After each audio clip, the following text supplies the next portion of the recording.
You know that fun fact you learn as a kid? The one about starfish regrowing their arms? It's a classic. But have you ever really thought about what that means? This isn't just about healing a scrape. We're talking about rebuilding an entire, complex limb from the ground up, complete with nerves, muscles, and all those tiny, grippy tube feet. It's a biological superpower that seems to bend the rules of life as we know them. But what if I told you that for some species, this already incredible ability is just the warm-up act? What if I told you that a single, severed arm, all by itself on the seafloor, can grow an entirely new body? No, it's not science fiction. It's one of nature's most baffling tricks. It's a process so strange, it makes you rethink how animals are supposed to work. So how do they pull it off? How does this simple-looking creature perform a feat that is still the stuff of dreams for human medicine? Let's get into the weird world of the sea star and uncover the secrets of nature's ultimate regeneration artist. Before we get to the superpower, you have to understand the hero. And let's be real, starfish, or sea stars as they're more accurately called, are basically aliens compared to us. They aren't fish. They're echinoderms, a group that also includes sea urchins and sea cucumbers. They don't have a central brain, a heart or blood in the way we do. A sea star is a decentralized biological wonder. It has a nerve ring in its center with a main nerve running down each arm, which basically gives every arm a mind of its own. This decentralized body plan is the first clue to their regenerative magic. While the central disc is vital for survival, many key organ systems like parts of their digestive and reproductive organs are duplicated in each arm.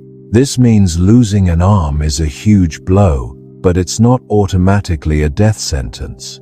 It's almost like their whole body is designed with the expectation that they might have to drop a limb or two.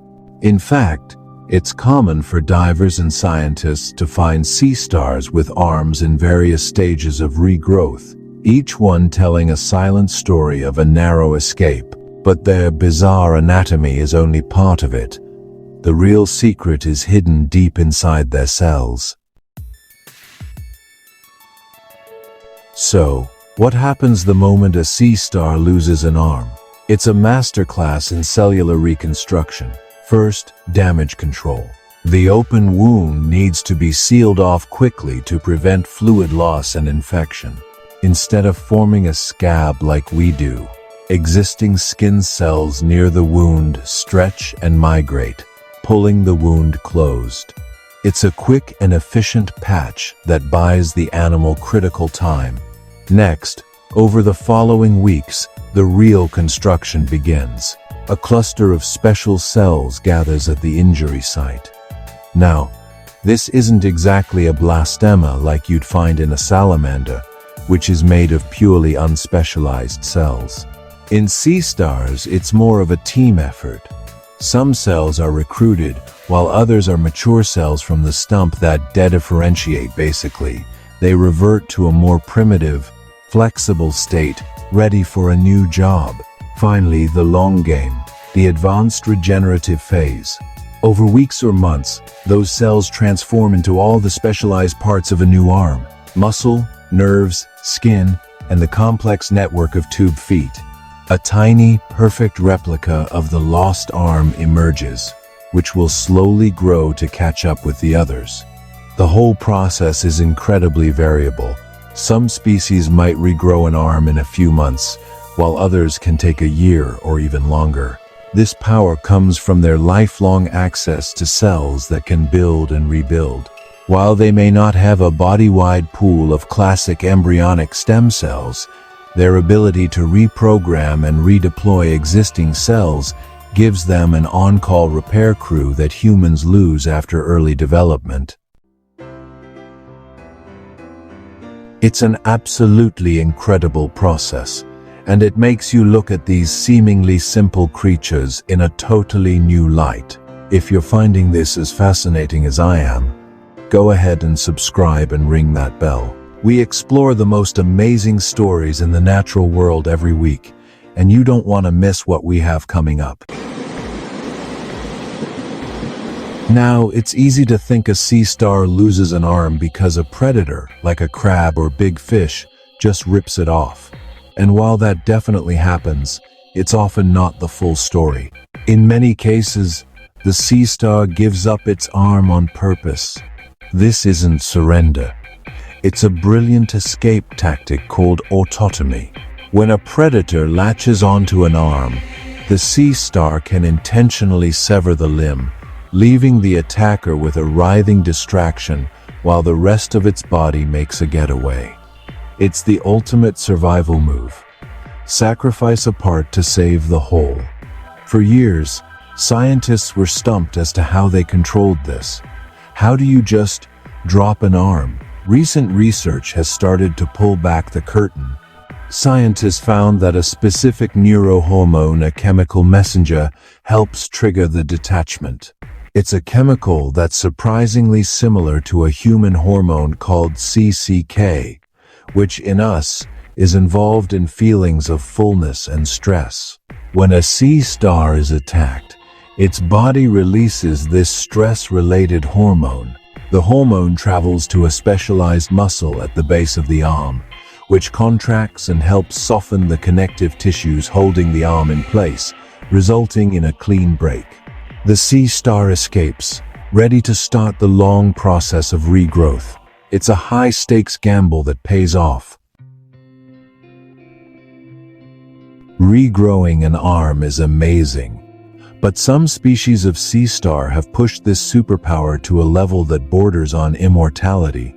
For most sea stars, at least part of the central disc has to be intact to regrow an arm. But a select few, like the Lynkia sea star, can perform a feat where a single severed arm, with no part of the central disc, can regrow an entirely new sea star. This detached arm, now called a comet, will actually crawl away on its own. For weeks or months, it survives on stored nutrients, and possibly by absorbing nutrients from the water, as it slowly and miraculously grows a new central disc and 4 new arms. It creates a perfect clone of its former self. This isn't just healing, it's a form of asexual reproduction. A single animal can split into multiple genetically identical copies. It's a trick that has famously backfired on humans. There's a classic story from the early 20th century about oyster fishermen who, seeing sea stars as pests, would catch them, chop them into pieces, and throw them back in the water.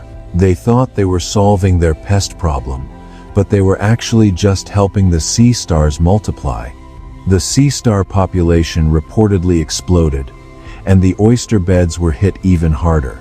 It was a harsh lesson in just how resilient these animals are. So why can sea stars do this, but we can't? The answer is hidden in our shared evolutionary history. It might seem odd, but sea stars and humans are distant relatives. We are both deuterostomes, meaning we share a common ancestor and similar patterns in our early development. This makes their regenerative abilities even more interesting to scientists. Researchers are discovering that many of the genes sea stars use to regrow limbs aren't totally unique. They seem to use a set of incredibly ancient genes that have been preserved for hundreds of millions of years.